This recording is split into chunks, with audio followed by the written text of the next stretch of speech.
Riders will often tell you it's their bike that couldn't handle the bend. The truth is, most crashes that happen in corners happen because the rider couldn't handle the bend.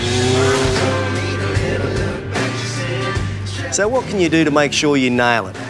And how can your sixth sense help you stay in control?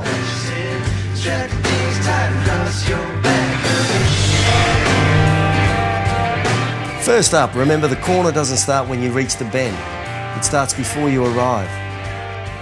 So make sure you've got your approach speed right. You should always aim to get your braking done before you enter the corner, never in it. Shed speed on the approach and wind it back on as you exit.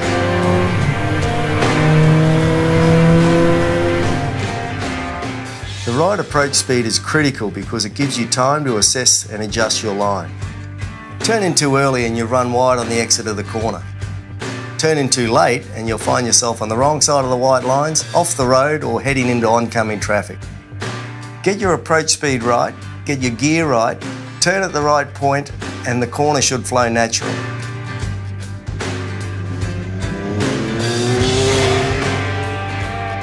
Next, what sort of corner are you heading into? Is it a blind corner? Is it off camber? Is it going to tighten up on you? Or open out and let you get the power down early? Even if you've never ridden it before, one way to work out what the next corner is going to be like is to look for the vanishing point. The point's where the two sides of the road meet up, just here. In general, if it moves away from you as you're going in, it's opening up. If it moves towards you, it's going to be tight. It's not foolproof, but it's a pretty good heads up. Once you're in the bend, remember to keep your head up and look through the corner to where you want to go, because that's where the bike is going to go. Start looking short or fixating on that gum tree at the side of the road, and the chances are you're going to be shaking the koalas out of it real soon.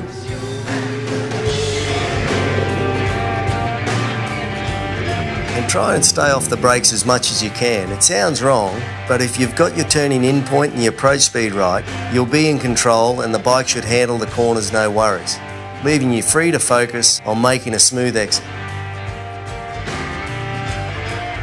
All of these things you can directly affect as the rider, but there are some things you simply have to deal with.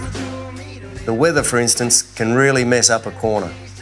We all know to be wary of poor visibility and slippery roads when it rains. But bad weather can also increase the risk of debris or standing water remaining in corners long after the event. Stay focused and try to identify issues like these in case you have to adjust your road position or adopt a more cautious riding style.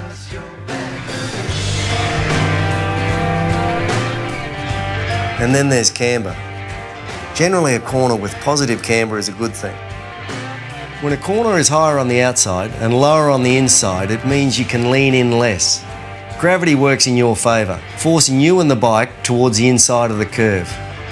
This increases the area of your tyres that's gripping the surface and helps to keep you on the road.